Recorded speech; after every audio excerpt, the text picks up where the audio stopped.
And good day again. This is the Code of Ethics, ACA Code of Ethics, Part 3 overview.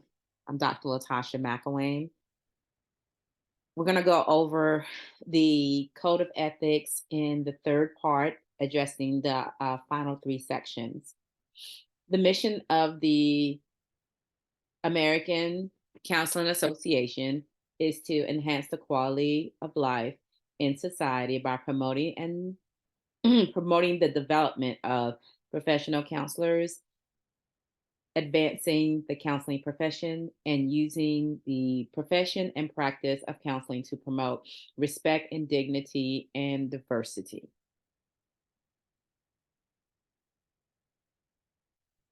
The Code of Ethics, ACA Code of Ethics, contains 9 main sections. We've already reviewed in part 1, Section A, the counseling relationship, Section B, confidentiality and privacy, and Section C, the professional responsibility. And in part 2, we reviewed Section D, relationship with other professionals. We went over Section E, evaluation, assessment, and interpretation. And we also went over Section F, which is supervision, training, and teaching. So with those sections in part 1 and part 2, we have videos, separate videos for both. And you can go back and review those if you're starting here in our part 3 area. So we're going to pick up on Section G, research and publication, and then we're going to pick up on Section H, which is distance counseling, technology, and social media, and Section I, which is resolving ethical issues. When we are looking at Section G, research and publication, basically, counselors who conduct research and are encouraged to contribute to the knowledge base of the profession. So basically, counselors who jump into research topics, they typically are talking about issues and concerns and things that they're coming up with responses to encourage that they're in contributing to this whole knowledge base of the profession. So we come up with new things, sometimes innovative ideas and things of that nature to help contribute to additional knowledge base that we can have in this profession. And then we look at promoting a clearer understanding of the conditions that lead to health and more just society. So basically, helping individuals understand why counseling is there, and what are some of the things that lead up to the reasons why counseling is a needed profession. Talking about some of the conditions, going back to some of the things that lead to the purpose or the reasons why individuals need counseling in order to have a more healthier mental health status, a more healthier status in general, whether it be dealing with some of their physical health, some of their medical health, and some of the things that we're kind of branching out into with a lot of the newer parts of services that we're providing now. We're not just looking at someone's mental health, we're looking at the full person, their entire physical health, mental health, all aspects of their health, their housing, whether they're able to get adequate foods to make sure that they're eating, making sure that we're focusing on a full person. So, talking about in society in general, a lot of the different societal justices that come up, we also promote clear understanding there and have a lot of research in those areas also that help us understand, why it is important for us to, again, focus on our health, parts of our health, our full health, in order to create um, a more healthier society that we live in.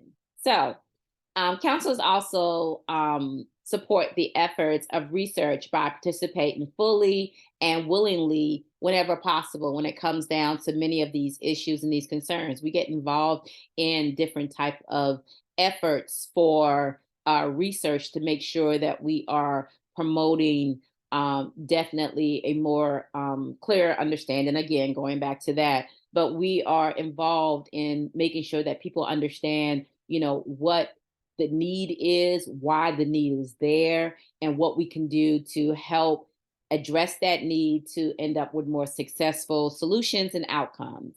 So, counselors also minimize bias and respect diversity in design and implementing research. So, that is another thing. We definitely take it to the next level as far as minimizing our biases, the things that we feel, the values and different things of, how we operate, our personal thoughts and things like that, in order to be, but then we also do respect diversity, of course, but we also want to make sure that we are implementing and designing researches that is going to be helpful to the community and society versus something that's going to be, I guess, quote unquote, I can use maybe one sided at this view or that view. Usually we take several different views when we're running into research about counseling and, of course, equity and diversity and different things of that nature in society, justice, equality. We are definitely picking up from different views and researching those viewpoints and being able to put that out there.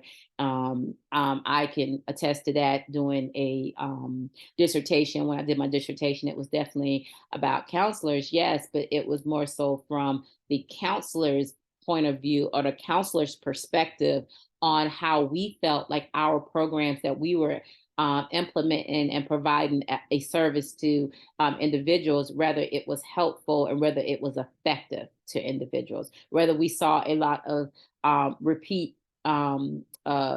customers coming back for certain services where they're repeat offenders. So it was definitely dealing with substance use services, but definitely focusing on that educational piece and then rounding out into is it effective enough that we are not seeing individuals get a second DWI or substance use type offense against them from that education that we gave them in that first program based on that first offense. So, again, like I said, we try to minimize a lot of our biases and try to be the most productive when we are doing a lot of the research projects that we get involved with as counselors. Same thing with our publications when we're trying to put a publication out there. Same difference. We are definitely, being very focused and driven on the fact that we are trying to better our society, better our environment, and have very, out, I guess, proven, evidence-based, proven outcomes when we are presenting, and we are presenting those outcomes, whether they be the best outcomes, the worst outcomes, in the middle of the road outcomes. We are going to give the open honesty as far as how our research went and being able to focus on with our studies. All right. We're going to move into section H, which talks about distance counseling, technology, and social media. Distance counseling, technology, social media, definitely an area that we are going into. It's an area that we never really we thought about, but when I came into the field years ago, it wasn't necessarily something that was on the books when we're talking about some of these things, but it has become more popular now, especially when COVID hit. It's definitely put us in a different light as in how we're dealing, working with our clients and everything else. So for starters here, counselors understand that the profession of counseling may no longer be limited to in-person, face-to-face interactions. Of course, that is definitely with the new um, uh, innovative ideas that we have now as far as providing services online, and when COVID hit for the most part. So counselors actively attempt to understand the um, evolving nature of the profession by regard with the regard to distance counseling, technology, social media, and how such resources may be used to better serve their clients. So, with all this being said, I'm going to go off a little bit here and just talk about the reason why distance counseling, technology, and social media has become more involved in the counseling field. Because, of course, we always knew about families that couldn't get to counseling for whatever reason in rural areas and things like that. This has kind of helped resolve that a good bit. The fact that I think a couple of years ago, there was a big push for everyone to get a cell phone, for everyone to have access to a cell phone. I know a lot of people call it the Obama phone or whatever, but that was something to make sure that everyone has the technology and is connected. So a lot of these things kind of played out as of, things happening in our society that has put us at a better advantage in some ways. And, we have some disadvantages too, but it's put us at a better advantage as counselors and as medical professionals as well. When you look at the medical fields and things like that, that we're able to reach out to our consumers, our clients, our patients. With talking about distance counseling, I like to go back to distance education, and I think that has been something that's been very insightful and very useful to the population. Also, a lot of my counseling professionals now are supervisees and interns that are coming through my programs that I have set up for being able to do your internship and then being able to do your supervision under my agency. A lot of individuals are coming in with the idea, well, not the idea, but with the fact that they are online students and they also, have their schooling online processes. And then they also have their, general life things that they still have to go through with work and children and family and things of that nature. And then they have their internship process, which now we have been able to do in my programs. We've been able to do a great bit of individual counseling in person as well as online counseling, which works really well for a lot of our students that are, working from this advantage of being able to take on distance education online.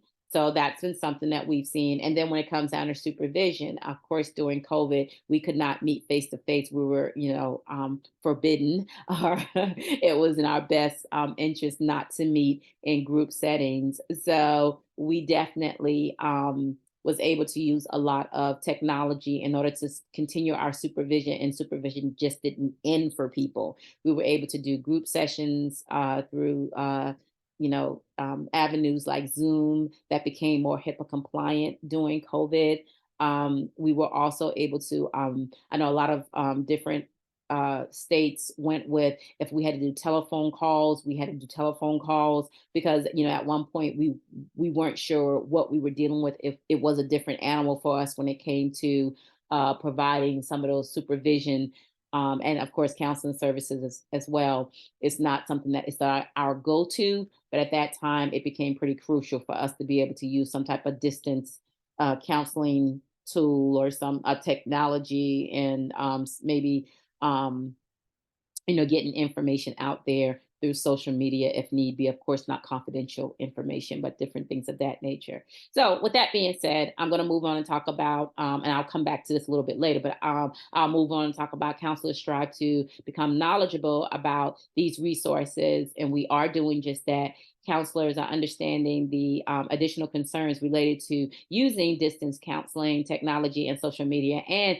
making every attempt to protect confidentiality and meet any legal and ethical requirements for the use of such resources. So with that being said, again, like I said, HIPAA was one of those things that we really was focused on when it came down to Zoom and being able to get a HIPAA compliant Zoom, and then also being able to have different platforms. I think there's one out there, Doxy.me and all that. But there are different ones that you're able to get that's HIPAA compliant. That was a big thing during COVID. I think another one was Simple Practice. So it was a lot of those things that we had to figure out what was the going to be our mode of working in that area. So with that being said,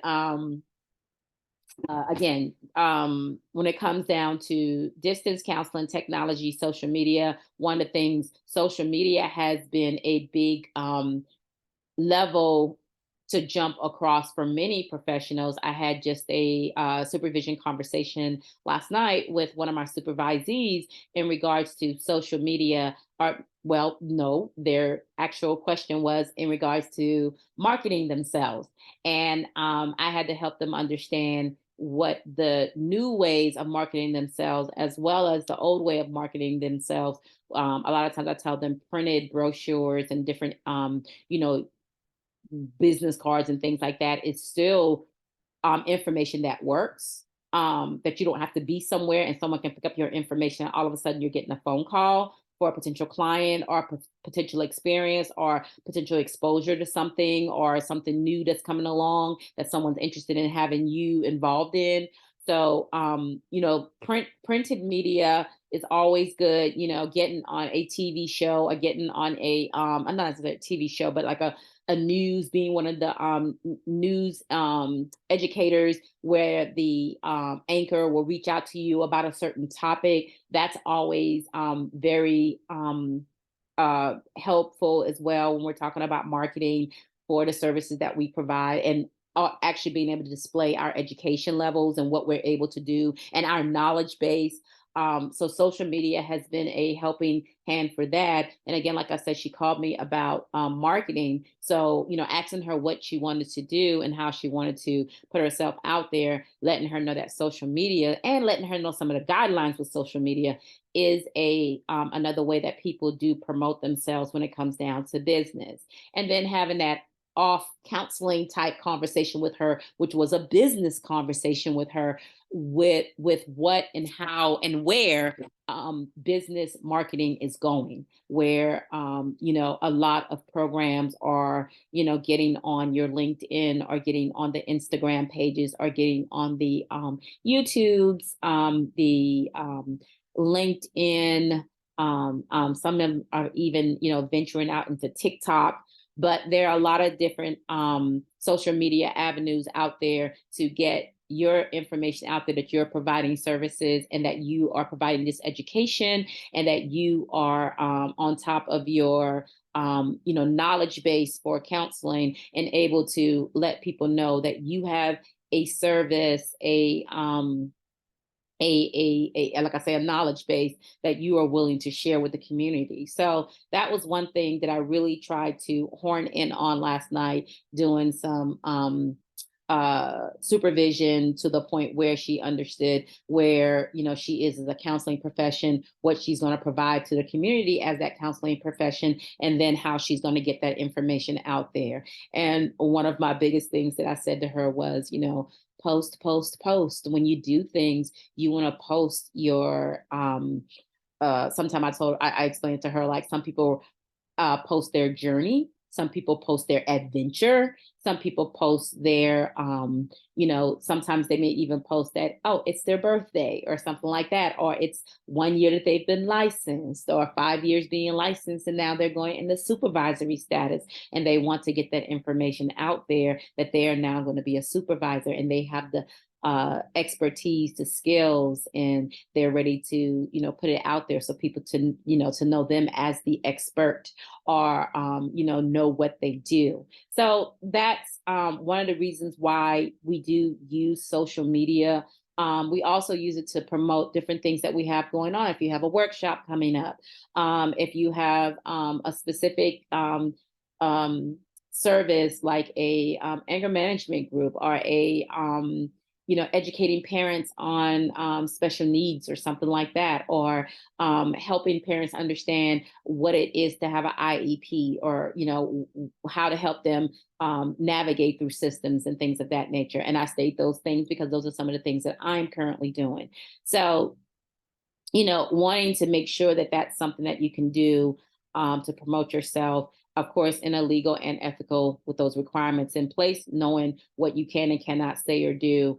And then, of course, when it comes down to, I tell people, a supervision session, of course, unless you're doing a situation like I have here, a kind of workshop that you're doing a supervision, PowerPoint and discussion, introducing something, explaining about a mood disorder, ADHD, or different things like that, then you wouldn't be doing your face-to-face supervision on a recorded Zoom link that you will publish later, whatever the case may be. So, because of course you're sharing confidential information in those sessions. I do, encourage people, especially when they're wanting to do stuff with YouTube, if they're wanting to do a mock session of something with, themselves, like I would probably do a mock session of myself as the counseling professional, and then I would have someone that will come in and just kind of, um, you know, um, in character form, be my client, and we will talk about their depression, and we will come up with probably a scenario or a case study or something like that, in order to have that dialogue. So for me, it's for my students to be able to see it when I'm teaching, and for my supervisees to see a session that is focused on dialectical behavior therapy, or a session that is based on cognitive behavior therapy. And I say that because, in the field that we work in, some of us are trained in DBT, but not necessarily certified in DBT, trained in cognitive behavior therapy. And most of us are pretty, certified to level in that, because that is probably the therapeutic approach that most providers, most agencies, most schools were giving out that education around the 2000s. So I'm definitely one of those CBT individuals that got a whole lot of training in that area. Motivational interviewing is another one. So to be able to illustrate that in a mock session online for a video that you may post is something that's definitely acceptable, but we want to be very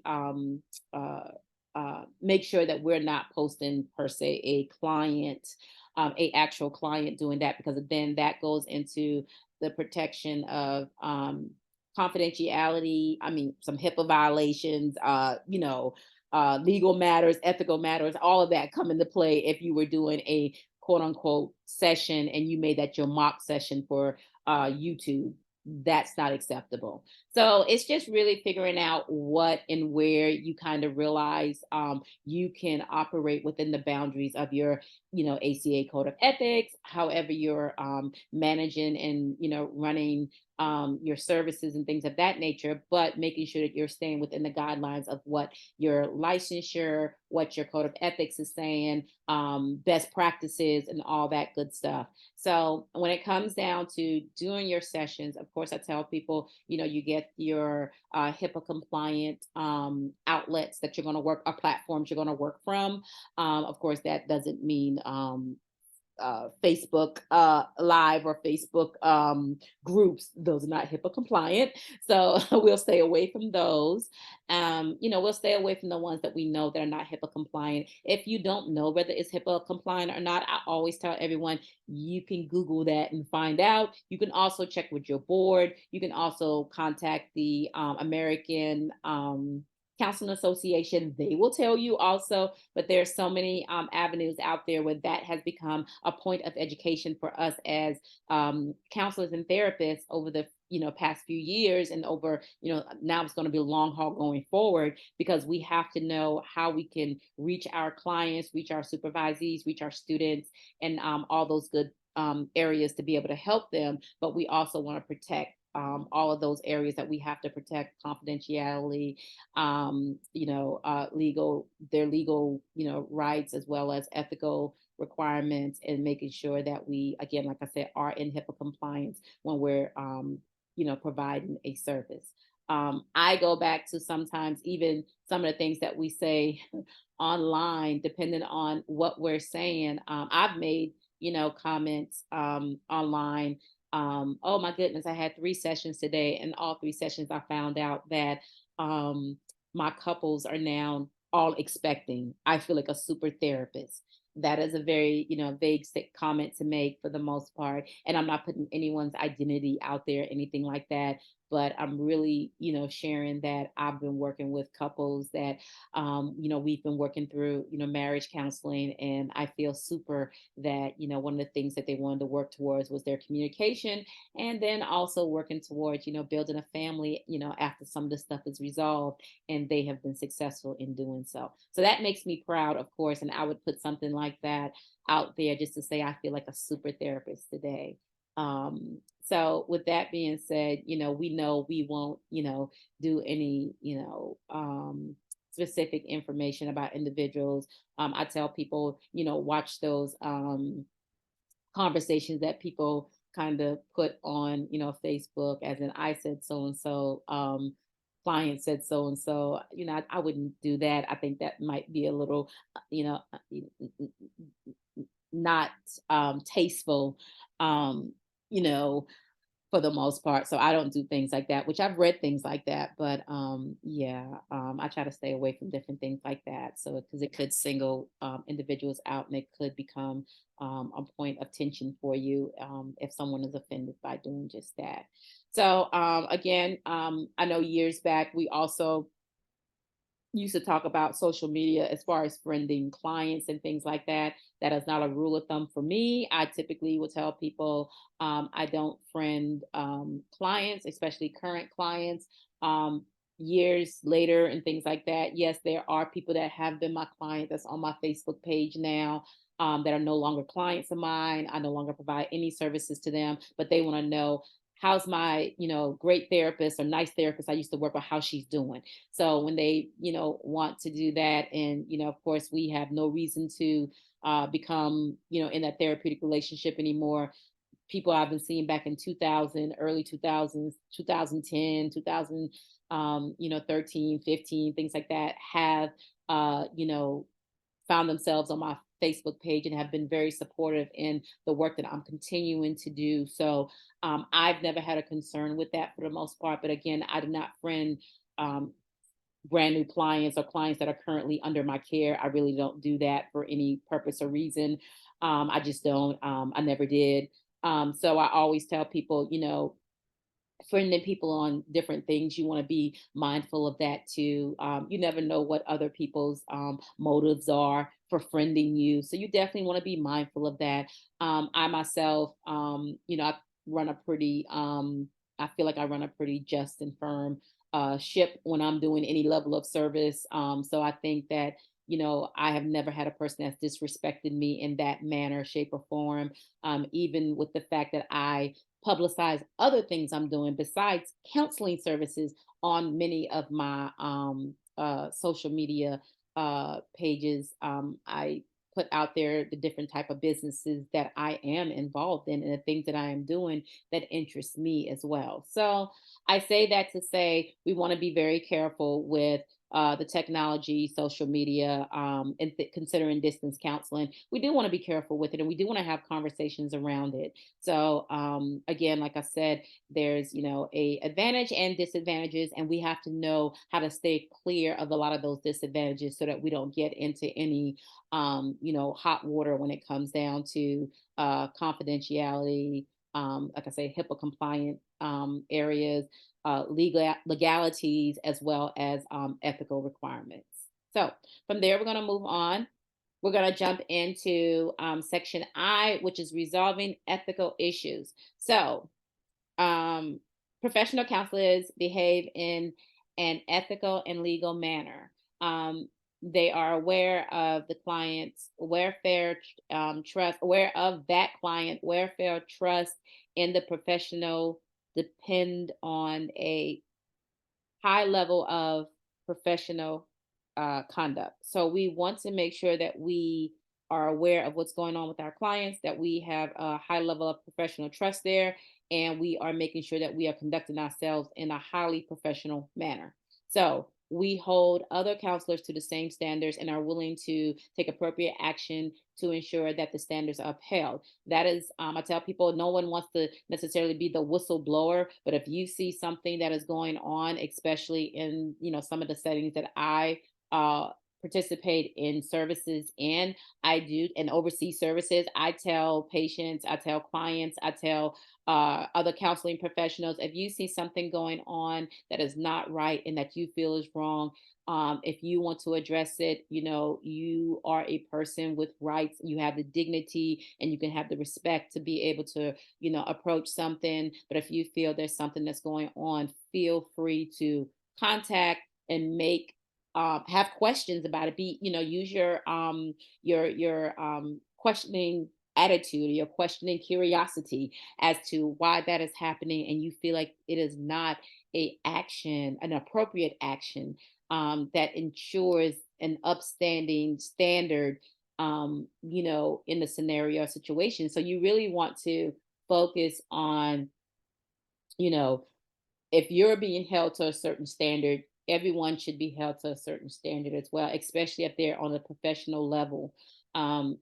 It's just like I tell people, it's kind of like when we see a bully in school, what we're teaching children now. If you see a bully in school, if stand up to what's going on and you just don't be quiet about it, even with some of the racial things that are going on now, if you just don't sit quiet about it, it says that you feel some kind of way and you're not going to just allow it to happen in front of you like it's okay. You're going to say something about it. You're going to step up about it. We're trying to, encourage that in all of our younger generation with our younger kids and adolescents in regards to bullying in school and things like that.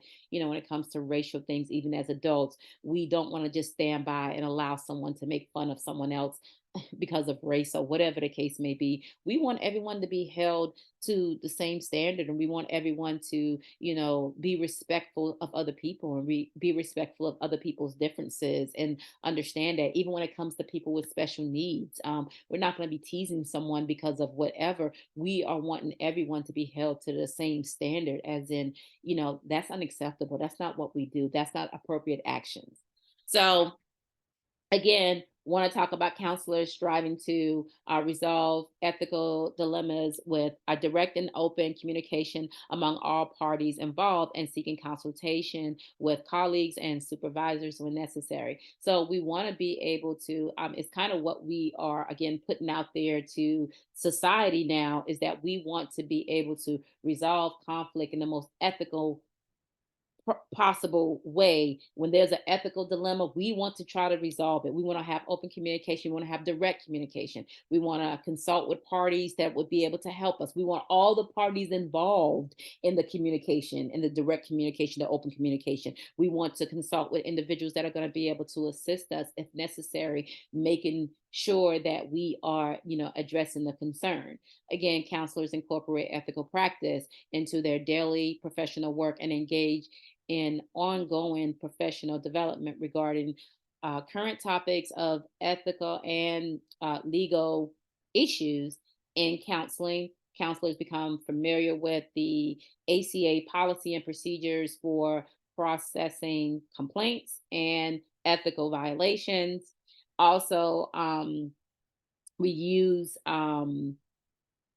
all the references we need to assist in the enforcement of the ACA Code of Ethics. So, with that being said, we are a body of professionals that want to do right, want to see other people do right, want to make sure that our colleagues are doing right. And when we see something that does not stand, does not is not holding up our standard of practice that we try all we can to make sure that this profession is exhibiting. We are wanting to address that, with the individual, and we're wanting to take it further if we need to. We can, of course, in employment, you can definitely work with your employers and letting, your supervisors know, if it has to go further, as far as, letting other individuals know if you feel that, oh, this is happening in my employment, I don't know what to do, let me reach out to my supervisors. I deal with that a lot. I have a lot of supervisees that reach out to me as a current supervisee, and individuals that are former supervisees that reach back out to me and say, hey, Dr. Mack, this is happening, I'm not sure, or I feel a certain way. And then we sit down and we talk about a plan of how to come to, a place of resolution, for this ethical dilemma, or what's the next step that can be done. So, it's a lot of communication, and it's even when we see someone treat a client a certain way and treat another client another way. So that happens, of course, in a day treatment program, or a residential program. You'll see things like that, happening, where one person will feel that it was unethical, one person that feels like, oh, it was ethical, and then there are two different levels of treatment that's happening. But we need to make sure that, okay, if it's our colleague that we see doing this, that we are able to, like I said, everyone hates to be a whistleblower, but when we think about the counseling profession, we are the gatekeepers to our field. We want to make sure that we have people in our field that we can trust, people that's going to be treat our clients with dignity and respect, people that are going to be upstanding, just like we are all being upstanding. We're all going to be held to the same standard. So if you see someone doing something, you want to see, even if you address them and be like, hey, what's that, what was that about? I mean, I heard it, I saw it, I was privy to it. Can you explain to me, what was going on? And then maybe it can open up a great conversation for you and that person to have. And even if you kind of correct some of the errors that you saw, or you give the errors that you saw, and they're able to give a reason why and justify it, but then I understand that, oh, I understand that is not the normal way I would do, and that's not something I do on a regular basis. There could be a meeting of the minds where both of you understand in that scenario, in that situation, that situation had to be handled that way, but that person understands, and you come to a conclusion or a resolution on it, versus it having to go further. Now, if you see it again, that's another conversation to have, of course, another open and direct conversation to have. But then at that point, it does need to progress on to, managers and supervisors and clinical things. And with saying this, I'm going to say also, when it comes to resolving ethical, issues, sometimes on a business side of a practice, or business or organization, there's something that goes on that business wise is ethically fine, but counseling wise it's not. And I deal a lot with that, with my supervisors coming back to me, as well as in some of my professional work, where I am working for an agency or under an agency, and they say this, but I know my license will not allow me to do this. So I bring it to the forefront and let them know, I feel like I'm, practicing outside the scope of my practice. I feel like that might be going a little far, that I am saying this, that, and the other about this, that, and the other, where it doesn't, coincide with what my expertise are, not only my expertise, but what the board is saying that I am able to, quote unquote, practice in that area. So a lot of times you have to be mindful of that, when it comes down to, what you're doing versus what a business is saying is supposed to be done. And sometimes it comes along with a little bit of you being the educator at that point, because they don't realize that counseling professions or social work professionals or human services professionals can't do just that. So in that case, in that manner, I say, we always stand up for the fact that we are going to be held to the highest standard, and we're going to expect that if all of us will be held to the the same standard, that high standard, a level of standard. And we sometimes can be the educator in that situation, or sometimes we may have to be the whistleblower, or we have to be the one that's really kind of helping to enforce the fact that, complaints can be made. So again, like I said, everyone wants to make sure, as a counseling professional, social work professional, human services professional, that we are, um, operating within our levels and our scope of practice, and that we are able to make sure that we are providing the services that we need that keeps us in our legal areas and keep us in our ethical areas.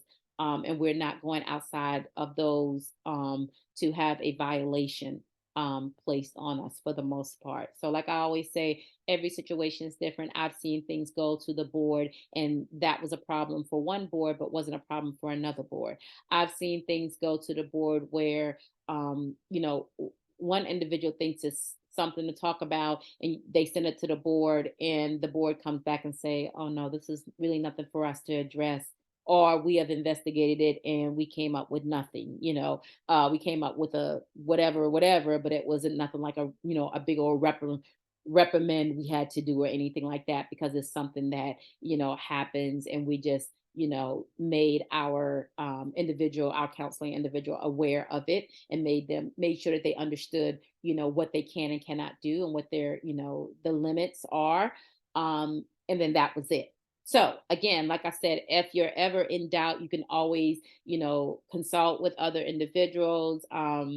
Check with your colleagues, check with supervisors. You can always check with boards and things of that nature. You can also make a complaint if need be, but it's always, I always tell people to err on the side of caution when it comes down to what's going on, and what's reportable, what's not reportable, and also what is an ethical dilemma and what's not an ethical dilemma. But to always get some advice and some feedback on it. So, with that said, we have finished up the overview of the ACA Code of Ethics. And with that being said, we are focusing on making sure that everyone understands, what the Code of Ethics is, what it's about, how you need to operate with it, how you do not need to operate with it, and how to make sure that you are providing your service, and hopefully you would not end up with a violation or anything of that nature when it comes down to providing your service, or being a counseling assistant, being a counselor, being a therapist, being a social worker, being a resident advisor, being a day treatment assistant teacher, being a day treatment QP professional, being an AP professional, working in case management, working in care management,